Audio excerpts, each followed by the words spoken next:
se assentar. Gostaria de chamar o reverendo Davi aqui, enquanto eu o apresento. Irmãos, para aqueles que ainda não o conhecem, reverendo Davi Charles Gomes é pastor presbiteriano, tem servido há bastante tempo já junto à Igreja Presbiteriana Paulistana, no estado de São Paulo, e tem servido a nossa denominação há muitos anos em várias frentes diferentes, com o Comitê, por exemplo, de Relações Intereclesiásticas, que faz a relação da Igreja Presbiteriana do Brasil com as nossas denominações irmãs, as relações fraternas.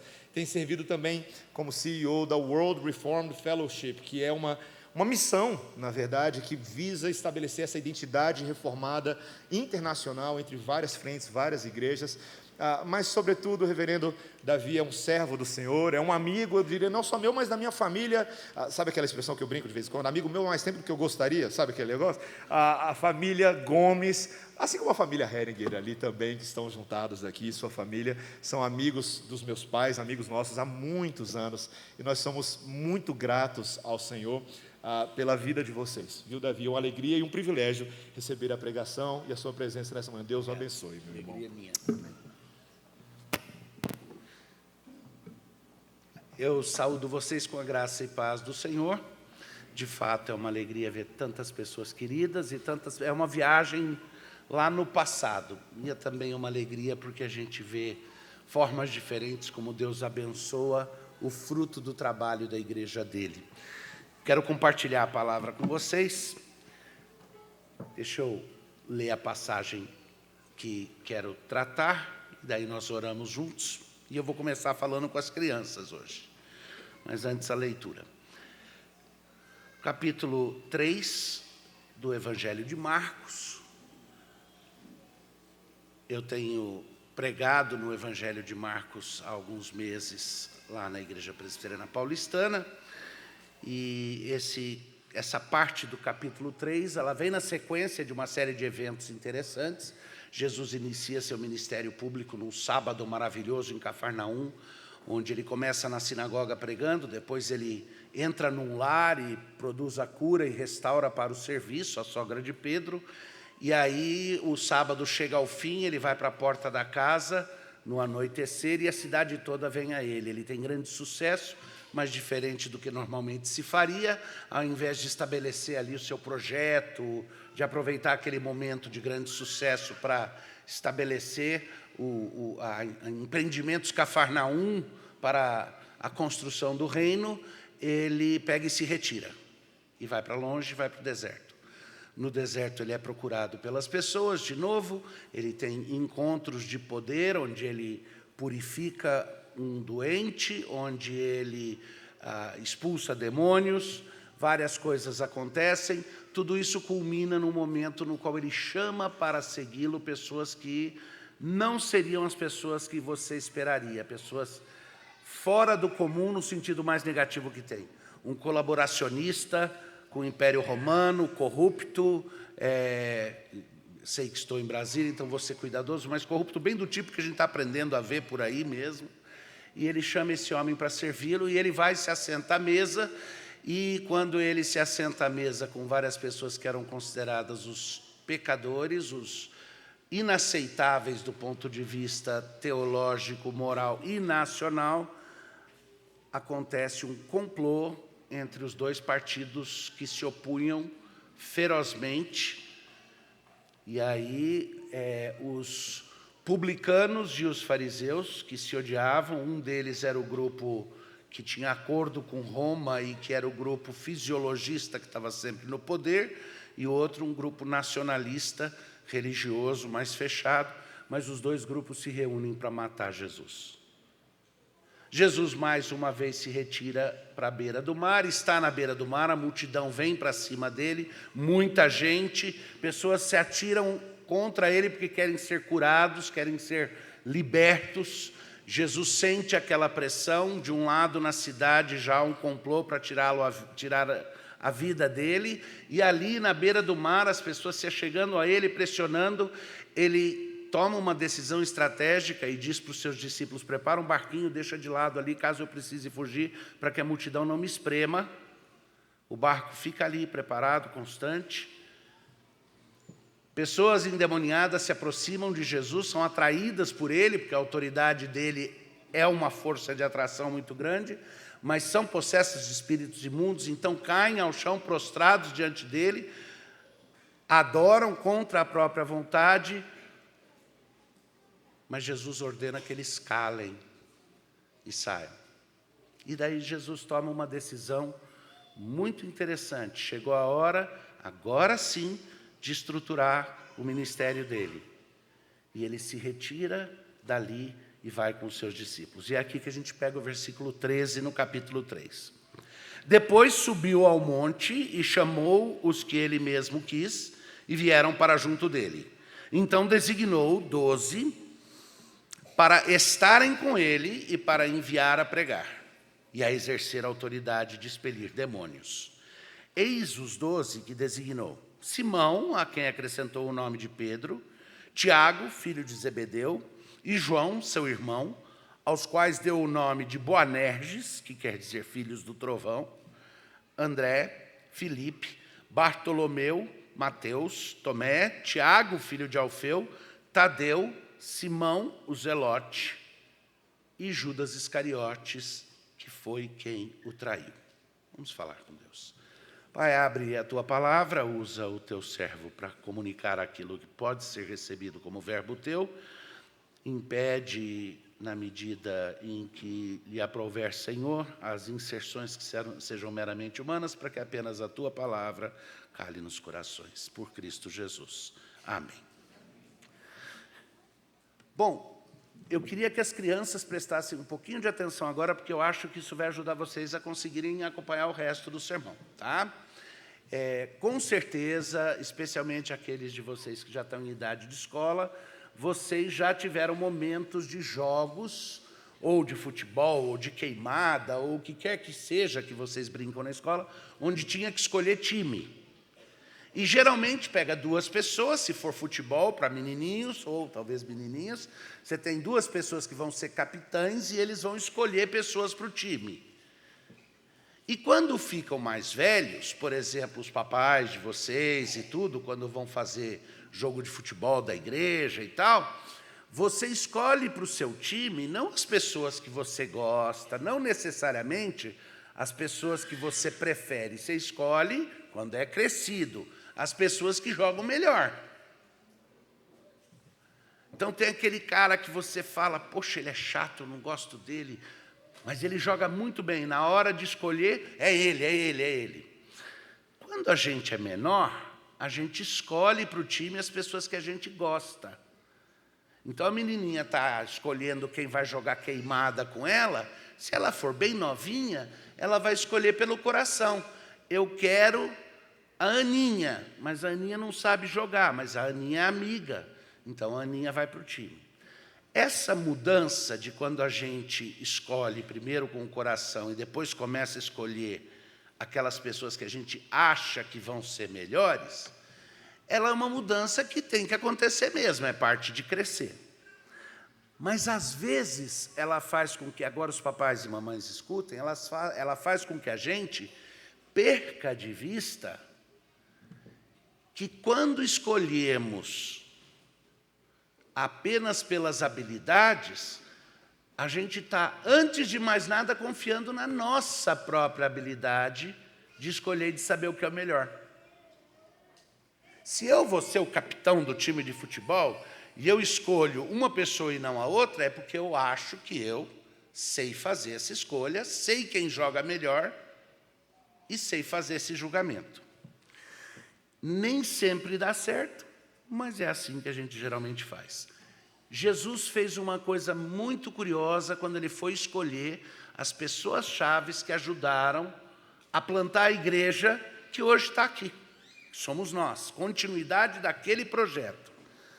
Ele fez essa escolha dele baseado em algo diferente, não só um gosto do coração dele, mas um gosto do coração de uma pessoa que não sabe tudo, não compreende tudo, mas ele fez a escolha como uma pessoa que sabia exatamente o que se passava no coração de todas as outras pessoas.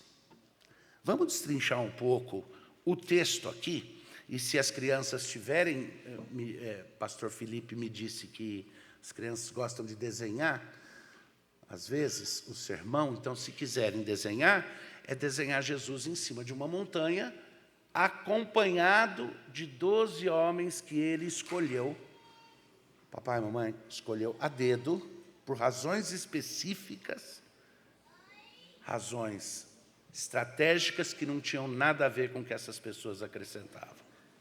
Mas vamos destrinchar um pouco o texto. Eu quero mostrar para vocês que Jesus chama soberanamente aqueles que ele quer, e ele os chama primariamente para a comunhão com ele. Essa é a parte mais fácil de perder no mundo de ativismo que nós vivemos hoje. Ele não os chama para uma missão, primeiro. Ele os chama para a comunhão com ele. E como resultado do estarem com ele, ele os envia para uma missão. E eu vou gastar um tempo aqui mostrando para vocês nas Escrituras que essa ordem não pode ser invertida. Não dá para pular um passo. Jesus chama primeiro para estarem com ele. Isso é textual, está escrito ali no texto. É fácil ficar distraído, porque são apenas poucos versículos, e não perceber algumas coisas bem cuidadosas e criteriosas que Marcos insere no texto. E essa é uma característica de Marcos. Marcos é conciso, é como Calvino quando escreve teologia. Conciso, mas cada palavra ali está estrategicamente colocada, e se você puxar a cordinha, você descobre que tem um monte de coisa por trás de cada expressão e de cada conceito. O que acontece ali é que há um chamado específico, há um convite à presença, sobretudo, estou antecipando para vocês acompanharem o resto comigo. Aí há um processo de formação, e aí há um processo de envio. E a delegação de uma autoridade para esse processo de envio.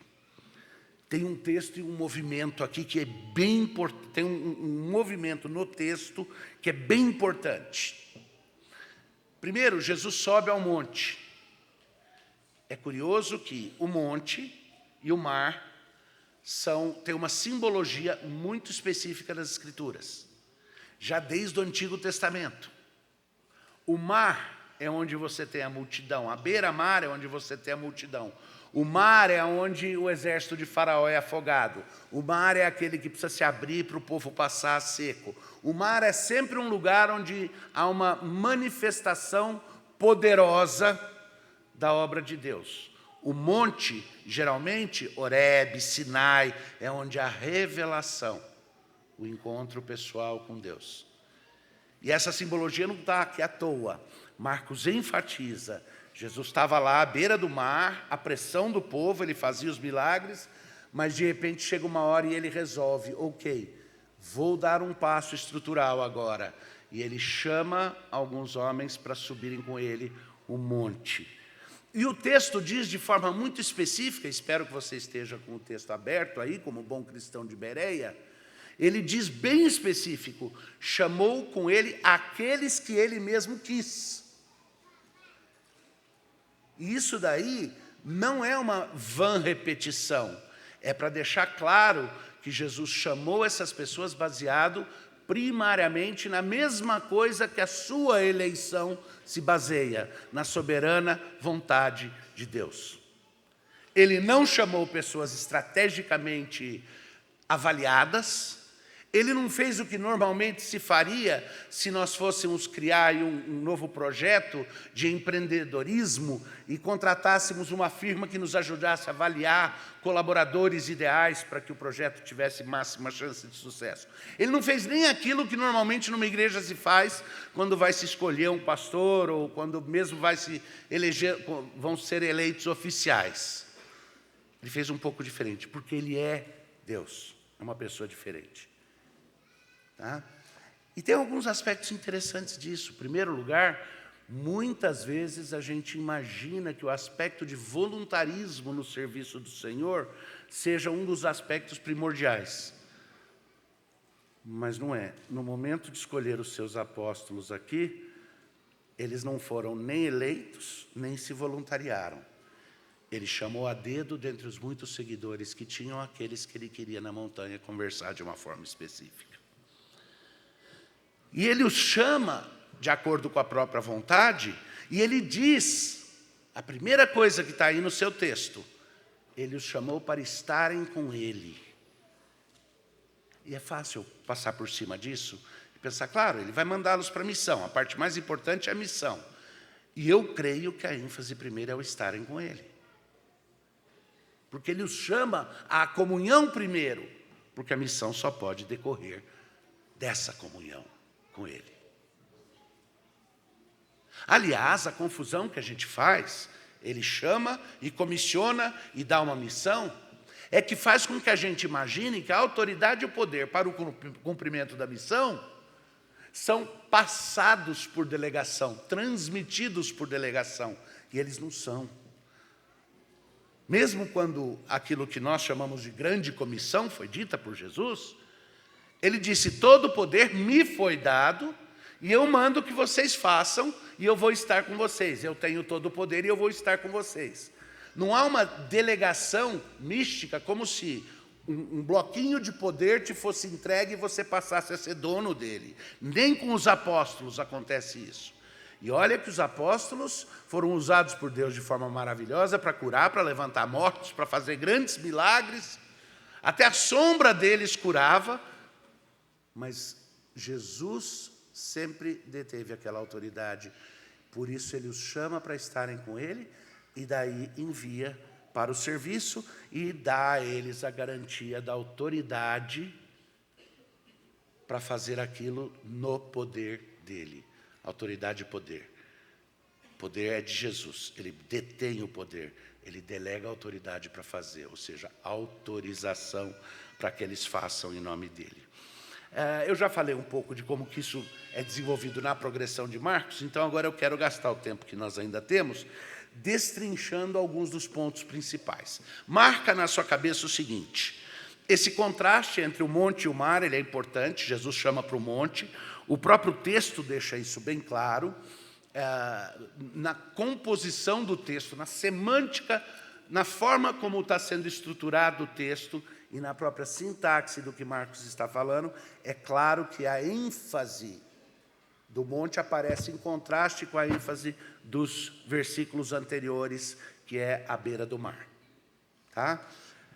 A vontade dele ali é a origem soberana do chamado. Os 12 estão ali presentes, escolhidos a dedo, foram chamados para estar com ele. Mas tem dois problemas. Primeiro vamos falar dos 12 e depois do incômodo maior. Os 12 que estão ali, não é só que eles não são aquele grupo escolhido a dedo por uma consultoria especializada que possuíam as características melhores. Vamos lá, deixa eu ser bem cauteloso aqui. Primeiro nós temos um problema político ali no meio, tá? Você tem um cara que era um colaborador do Império Romano, corrupto, ladrão, que roubava dinheiro público e que maltratava o seu povo. Mateus. Ele era isso. Ser um cobrador de impostos em nome do Império Romano em Israel era um absurdo. Aliás, esses colaboradores, eles eram o fisiologista clássico. Há poder, eu sou a favor. Sempre na situação, sempre dominando. Eles eram vistos por vários judeus como bem problemáticos. Os fariseus não gostavam deles, porque os fariseus eram mais nacionalistas. Curioso que havia um grupo específico que tinha um pacto implícito de que toda vez que tivessem condições, iam matar, cortar o pescoço dos colaboradores, toda vez que pudessem fazer isso sem ser pegos.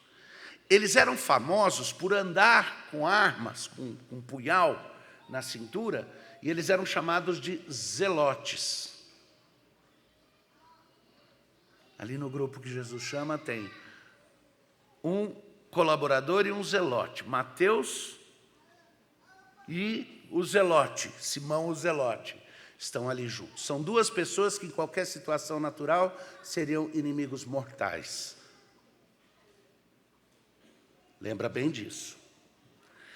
Aí fala dos filhos de Boanerges, e o texto diz específico, e é fácil a gente passar por cima, que Jesus os chamou de filhos de Boanerges, ou de Boanerges, filhos do trovão. Boanerges quer dizer filhos do trovão, ou seja, Jesus deu um apelido para os dois de nervosinhos, de bravinhos, de irados.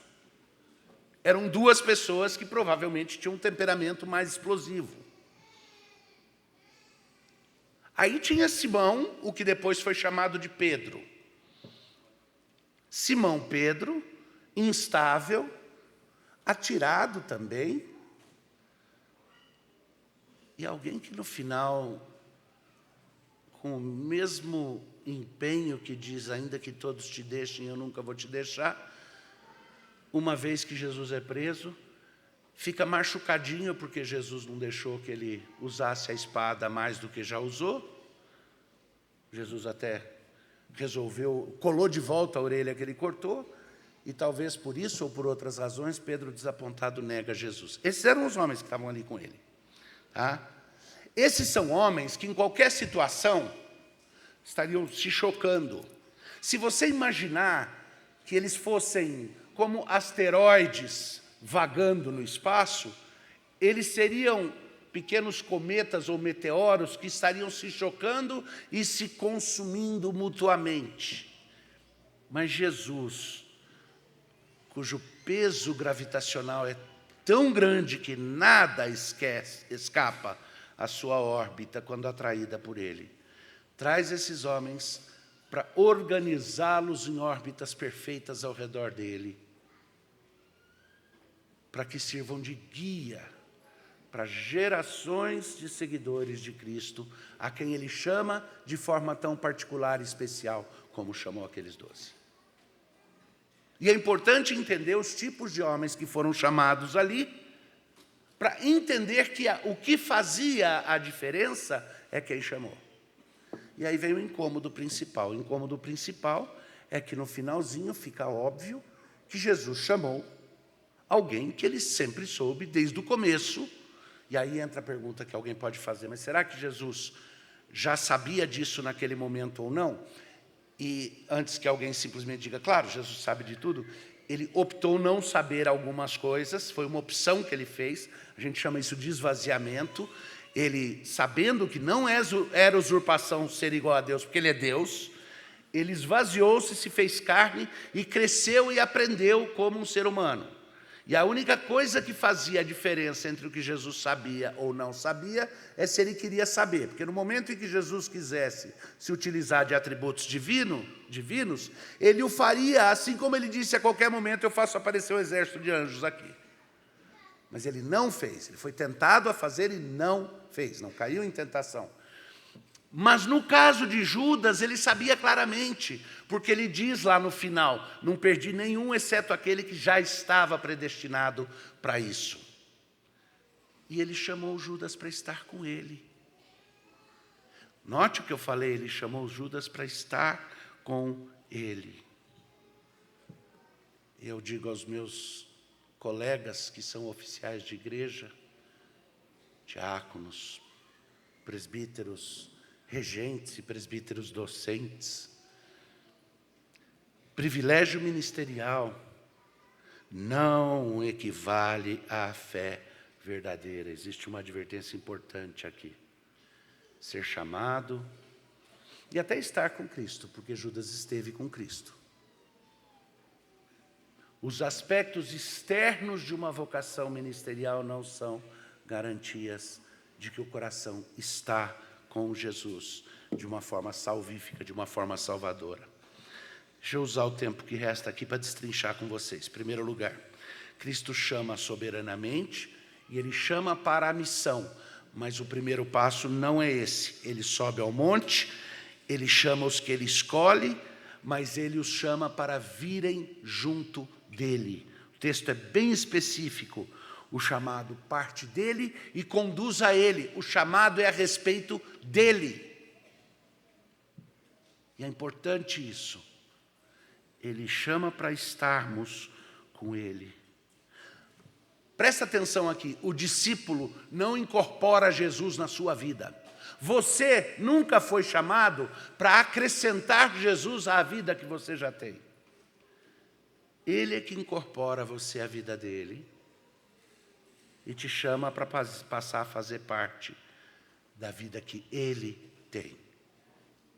E, subsequentemente, ele te dá uma missão dentro da missão que ele tem. Porque a sua resposta verdadeira e honesta é submissão. E o trocadilho é totalmente intencional. Porque a submissão significa estar debaixo da missão que é dele. Mas a vocação que ele faz, em primeiro lugar, é para estar com ele. Porque comunhão precede serviço. E deveria ser assim na nossa vida sempre. O antídoto para o nosso ativismo, que faz com que a gente considere que servir a Cristo é o que eu faço pelo reino. O antídoto para o ativismo que nos deixa com estafa. O antídoto para aquilo que muitas vezes nós, como pastores, achamos que é até bonitinho, eu estou com burnout, e não percebemos que precisamos do antídoto. O antídoto é estar com Cristo antes de querer fazer qualquer coisa para Ele. A comunhão precede a missão. Isso é bem claro. Mas, e é óbvio que isso exige de nós algumas coisas, tá? Humildade diante do chamado. Foi Ele que nos chamou, não nós que escolhemos. Ele nos chamou não por causa de qualquer coisa em nós, não por causa de habilidades especiais, porque alguns de nós não passam de zelotes e outros de nós não passam de herodianos ou de colaboradores, de publicanos. E alguns de nós são até cobradores de impostos. Mas Ele nos chama para estar com Ele, porque a comunhão dele é transformadora. Isso requer de nós humildade. Também uma renúncia importante. E talvez isso que eu vou dizer agora seja contraintuitivo, mas presta atenção, porque eu prometo que é sabedoria bíblica. Tá? Renuncie à sua noção de autoconvocação, porque essa noção é irmã gêmea, siamesa de autopromoção. É Ele que nos chama e a gente responde humildemente. Mas a resposta concreta, antes de ser o serviço a Ele, é a aproximação da pessoa dEle. É comunhão com Ele. É submeter o meu ser ao de Jesus Cristo, antes de submeter a minha missão à missão dEle. É entender que quem me transforma é Ele. E falta isso para a gente hoje, meus irmãos. Falta considerar que Jesus Cristo é o amante de nossas almas. Ele não é só a alegria dos homens, no sentido amplo, mas de forma específica, Ele precisa ser a nossa vontade. Queira mais estar com Cristo do que achar que está fazendo alguma coisa por Ele. Lembra que muitas vezes a atitude sensata de dizer: Senhor, tem piedade de ti, não fale isso, Senhor, Senhor, deixa eu te fazer alguma coisa, recebe a resposta ré da Satanás. E literalmente, preâmbulo de traição é quando eu acho que o meu serviço é o fator crucial na relação com Deus. Porque aí se transforma algo a meu respeito, e não da pessoa de Jesus. Dá uma olhada aqui. Ele chama primeiro para a comunhão e só depois para a missão. Como que isso daí está estruturado no texto? Se você olhar ali, com poucas palavras, fica claro. Ele chama para a presença, tá? Para estarem com Ele. Ele chama para a formação, porque no convívio com Ele por 3 anos, Ele vai transformar esses homens, que antes eram como asteroides circulando de forma aleatória, e Ele traz em volta de si ele se transforma no centro gravitacional e ele cria uma estrutura onde eles estão gravitando ao redor dele, e ele os treina em 3 anos para que eles virem o mundo de cabeça para baixo. Presença, formação, aí ele diz para eles, agora saiam proclamando. E agora vocês têm autoridade para expulsar também os espíritos imundos. Vocês têm proclamação e autoridade espiritual. E manda esses homens. E dentre esses homens que ele manda Judas. E não existe nada nos evangelhos que nos diga que Judas não pregou, não expulsou demônios e não curou. Quando ele manda, ele divide os 12 e manda que saiam de 2 em 2, não há nada que diga que Judas não foi junto. E se você disser para mim, mas todo mundo sempre teve assim uma desconfiança de Judas, eu pergunto, então por que escolheram para ele administrar as finanças de Jesus e do grupo ali? Judas recebeu a mesma comunhão. Ele recebeu a mesma instrução. E ele foi comissionado para fazer a mesma coisa que os outros. Andou com Jesus o mesmo tempo que todos os outros discípulos. Mas no coração dele, ele nunca tinha estado de fato com Jesus. O encontro dele com Jesus era transacional. Como era transacional a relação de todo o povo que corria para a beira do mar para que Jesus os curasse. Era primariamente transacional. E Judas provou de todas as bênçãos da comunhão com Cristo. Andou com eles. E Marcos diz aqui de começo, no momento em que eles são chamados. E Judas, que foi aquele que traiu Jesus. A raiz da traição estava ali no meio. Não por causa de falta de efetividade, não por causa de falta de operosidade, mas porque não havia comunhão verdadeira com Jesus. Porque, como diz Hebreus 6, ele era daqueles que provaram da bênção do Espírito, andaram conosco, mas nunca foram dos nossos. Judas foi chamado desde o princípio, para que ele fosse o traidor, é o que Jesus diz. E isso não impediu que Jesus o chamasse para gozar de todos os benefícios de um apóstolo ali. E nomeasse-o como apóstolo inicialmente, mesmo sabendo o que ia acontecer. Os 12, eles são constituídos para estar com Jesus, serem transformados por ele, e aí ter uma missão subordinada à missão dele, uma submissão. Porque o ministério verdadeiro, na nossa vida, ele não nasce da nossa vontade, nem das nossas boas intenções, muito menos das nossas habilidades, dos nossos talentos. Ele nasce da comunhão com Jesus. É para isso que ele nos chamou primeiro, para estarmos com ele, para conhecermos Jesus na intimidade de um relacionamento de amor. E dessa comunhão com ele, algumas coisas específicas se desenvolvem. Tem algumas demandas muito específicas aqui, presta atenção, eu gosto de sempre dizer, leva para casa isso daqui, isso é o que o texto exige. O texto exige de você que você combata o ativismo sem vida interior. Tudo parte da sua vida interior, e a sua ação externa precisa ser resultado de uma vida interior rica com Jesus Cristo. Permaneça antes de partir à obra. Esteja com Jesus. Permaneça nele. E aí sim, faz aquilo que ele te enviar para fazer. Uma extensão disso daí é, ouve antes de falar. Ouve Jesus antes de falar. Ouve a palavra dele pregada antes de dizer, não, mas na minha opinião. Porque submeter-se à palavra de Jesus é estar com ele, é ser formado por ele. Submeta-se a Jesus antes de querer exercer autoridade. Seu momento de glória não é um momento no qual você transiciona para o exercício da autoridade.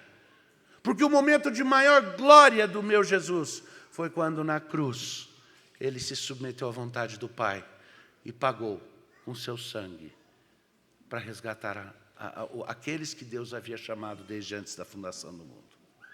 O momento de glória maravilhoso, aquele pelo qual ele é digno, como diz no Apocalipse, digno de receber glória, honra e poder, porque ele se ofereceu por amor dos seus. Da mesma forma, submeter-se é o ponto de partida a partir do qual o nosso exercício de autoridade pode ser legítimo. Pode ser autoridade delegada daquele a quem nos submetemos.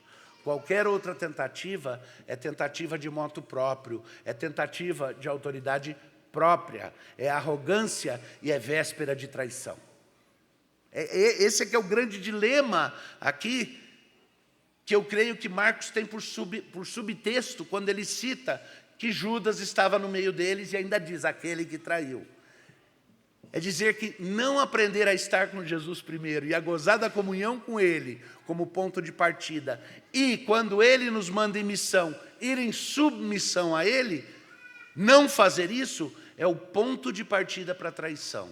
E você começa a perceber em Judas, nas narrativas dos evangelistas, você começa a perceber que num momentinho ou outro, Judas tem uma opinião um pouco diferente. Ele é aquele mais sensato, mais pragmático, menos romântico. Ele é aquele que vira e fala, olha, achei um desperdício essa arte performática olfatória que foi feita. Gostaram? Arte performática olfatória. É quando a mulher quebrou o perfume e lavou com os cabelos o pé de Jesus. Tá? Foi um ato, uma obra de arte performática, né? E ela tinha a ver com olfato também, com tato e visão. Judas foi aquele que disse, que desperdício, podia ter vendido esse perfume que valia um dinheirão e podíamos ter alimentado os pobres, podíamos ter feito alguma coisa no nosso projeto.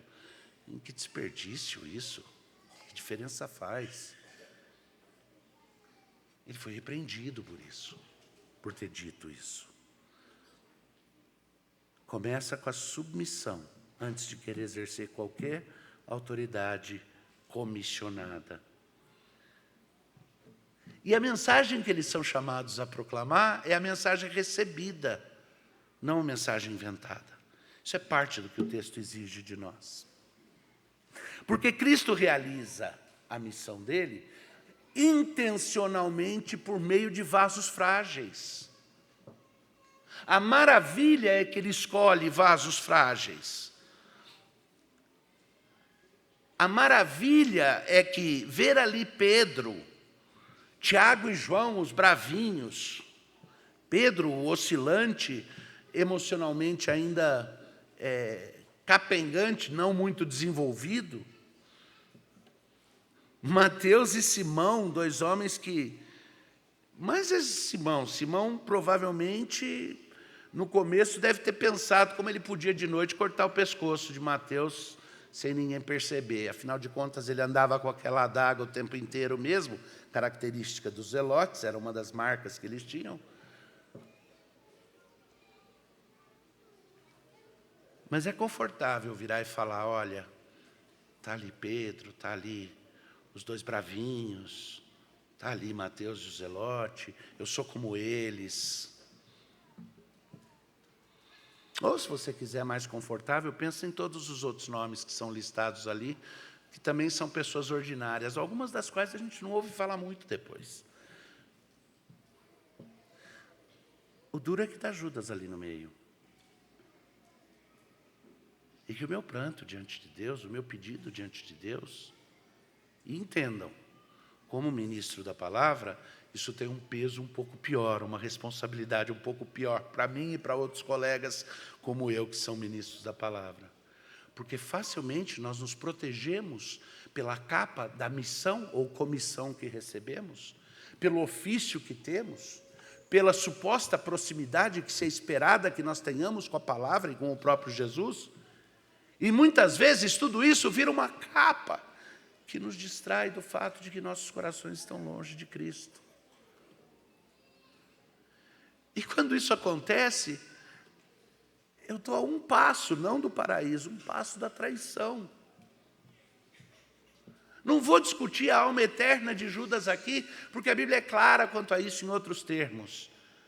Mas o que me apavora ao olhar esses homens comuns que Jesus chamou, é entender que se eu não tenho medo de ser alguém como Judas, que tomado por Satanás nunca foi regenerado, porque eu sei aquele que me resgatou, porque eu tenho o testemunho interno do Espírito Santo que diz que eu sou do meu Senhor, mas ainda assim eu morro de medo de que a capa do ministério sirva para me distrair do meu chamado principal, que é estar com Jesus, em verdadeira comunhão com Ele.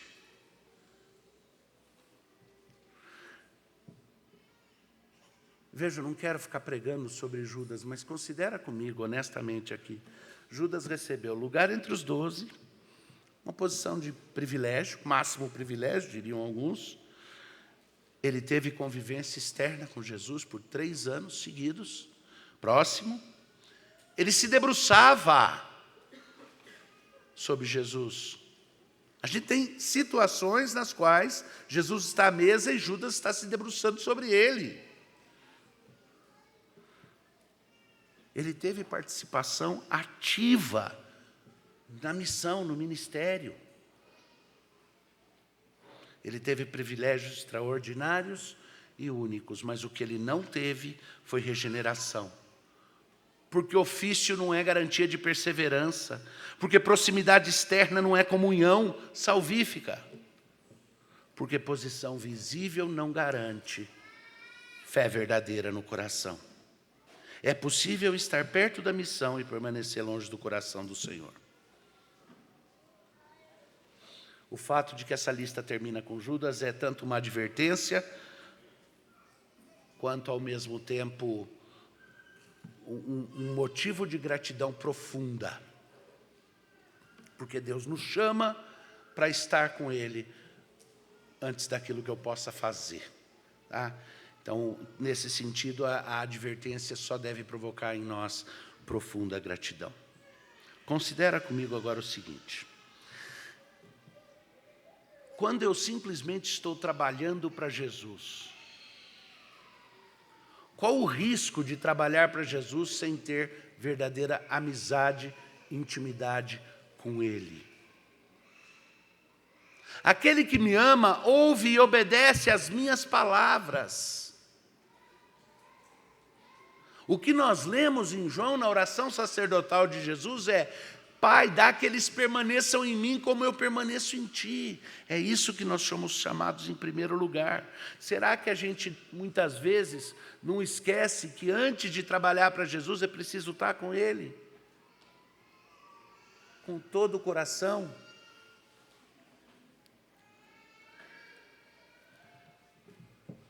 Um teste fácil para saber isso é: eu estou mais preocupado com a missão ou com presença?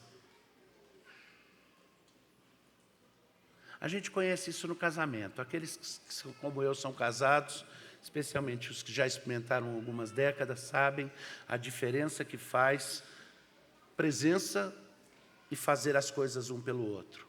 Um casal pode fazer as coisas um pelo outro sem nunca realmente estar juntos.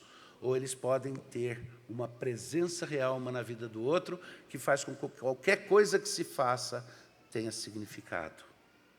Presença. Muitas vezes nós estamos mais preocupados com a missão do que com a presença com Jesus. E é óbvio que se eu perguntasse, na sua missão, a quem você representa? Nossa resposta diria que a beleza de Cristo se veja em mim. Eu quero ser um representante de Jesus. Eu quero que a minha vida seja uma carta a respeito do amor de Deus. Mas é possível representar Jesus sem estar vivendo sob a autoridade dEle? Debaixo da autoridade dEle? É possível representá-lo se a vontade dEle não é o nosso querer? Note o que eu falei? Não é se a vontade dele não é aquilo que eu obedeço a contragosto. E acreditem, eu entendo muito disso. Porque tem muitas vezes nas quais, se eu fosse usar uma forma mais comum, mais ordinária de falar, eu diria que muitas vezes eu cumpro minhas responsabilidades ministeriais pela honra da firma, por submissão a Deus. Porque estoicamente vou obedecer, mas por dentro não dá vontade. Mas não é para isso que Ele me chamou. Ele me chamou para ser transformado até o ponto em que eu deseje o que Ele deseja, e aí eu estou pronto para servi-lo na missão. Meu priminho muito querido, já falecido há quase 4 décadas, mas durante a infância fomos muito próximos. O irmão dele, que também já é falecido, e eu tínhamos a mesma idade. E o Maurício era o priminho mais novo, 3 anos mais novo. E um dia nós fomos à fábrica do pai deles, meu tio, e fomos na oficina. Ele tinha uma fábrica grande, uma indústria de móveis, que tinha oficina própria para cuidar da frota de caminhões. E nós fomos lá e ganhamos do mecânico algumas bolas de aço de rolamentos. E era bom para brincar de bolinha de gude, porque a meninada da rua só tinha bolinha de gude de vidro. E quando a gente ia com aquelas bolinhas de aço, a gente fazia o jogo e arrebentava as bolinhas de vidro dos outros meninos. Fomos para a casa dele com aquelas bolinhas, um pote cheio de bolinhas. Eu e Márcio levamos as bolinhas lá para limpar, com querosene, para deixá-las limpinhas. Maurício foi para a sala da casa dele, 7, 8 aninhos de idade, e foi brincar com as bolinhas de aço no tapete branco da sala de visitas da casa dele. As bolinhas ainda sujas de graxa. E o pai entrou na sala e viu aquilo. E quando o pai viu aquelas bolinhas, ele ficou muito irado. Homem não crente, não regenerado, ficou muito bravo e mandou que Maurício pegasse as bolinhas. Meu filho, cata essas bolinhas. E Maurício olhou para ele e falou, não cato. As bolinhas são minhas, eu estou brincando, não vou catar. 7 ou 8 anos de idade. O pai disse, cata essas bolinhas, não cato. Pau, o primeiro tapa na cabeça. Cata as bolinhas, não cato. Cata as bolinhas, não cato. O segundo tapa na nuca, já com a mão meio fechada. E eu e Maurício na porta da sala, olhando, vendo isso acontecer, apavorados, morrendo de medo do que o tio ia fazer. Eu e Márcio, olhando, morrendo de medo do que o tio ia fazer com Maurício.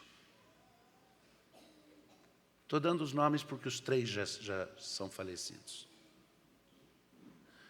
E depois de uma sova atrás da outra, literalmente Maurício já estava marcado, machucado, de tanto apanhar. Ele abaixou, pegou as bolinhas, botou dentro do potinho, levantou, olhou para o pai dele e falou, mas aqui elas continuam no chão. E essa é a nossa atitude muitas vezes com Deus. Deus não é um pai abusivo que vai nos surrar, mas é um pai amoroso que vai nos disciplinar. E muitas vezes a bolinha vai ficar no chão, porque nós não nos submetemos à autoridade de Jesus Cristo. E se Ele nos chamou em primeiro lugar para estar com Ele, essa submissão é condição mínima, inicial, do estar com Ele, estar entregue a Ele. Nos colocarmos nas mãos dEle para que nossos corações pertençam a Ele de forma sincera, de forma pronta, de forma entregue. É para isso que Ele nos chama. E a alegria disso é a alegria de homens que foram transformados. E os primeiros 3 anos transformaram esses homens pela intimidade com Jesus, pela instrução. E aí eles tiveram a vida inteira para cumprir uma missão de amor em submissão a Jesus. Viraram o mundo de cabeça para baixo, como seus contemporâneos disseram. E quase todos eles, é quase certo, morreram como o seu Senhor, como mártires. Alguns, inclusive, dizendo, não mereço ser crucificado do jeito que Jesus foi, me crucifiquem de cabeça para baixo. Como diz a tradição que Pedro fez, escolheu. Mas foi ali que esses homens foram chamados e transformados. E é aí que Jesus continua hoje nos chamando primeiro para estar com Ele.